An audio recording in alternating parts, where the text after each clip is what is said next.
Okay, Ein Yaakov, we're in Berachot. This one's called the Berachot of Shema in Torah study. So it says, what Berachot do we say in the morning before we recite the Shema? Rabbi Yaakov said in the name of Rabbi Oshaya. The first Beracha is, blessed are you, who forms light and creates darkness. The Gemara asks, why mention darkness, a term associated with bleakness and death? Let's rather say, who forms light and creates brightness. The Gemara answers, we follow the scriptural text which reads, I am God who forms light and creates darkness. Isaiah 45, verse 7. The Gemara asks, if you do that, why don't you follow the scriptural text with the rest of that passage which says, who makes peace and creates evil? The verse reads, creates evil, yet we say, who makes peace and creates all things.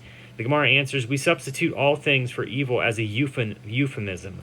And I was referring to someone before about, we use concealed language in the Talmud and the Mishnah and in other places because it's almost like there's certain things you don't say and you conceal them just like you conceal your body with clothes in a sense of modesty, right? So the Gemara challenges, so do the same with the first part of the verse and say brightness instead of darkness as a euphemism.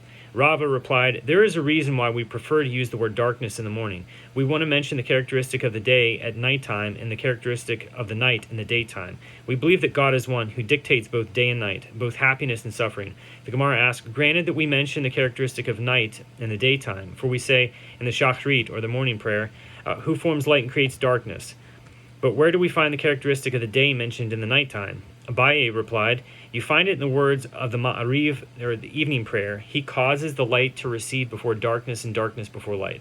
What beracha do we recite before we study Torah? Rabbi Yehuda said in the name of Shmuel, blessed are you, etc., who has sanctified us with his commandments and has commanded us to engross ourselves in the words of Torah. Rabbi Yochanan wanted also to end with the beracha. He therefore used to close the beracha as follows.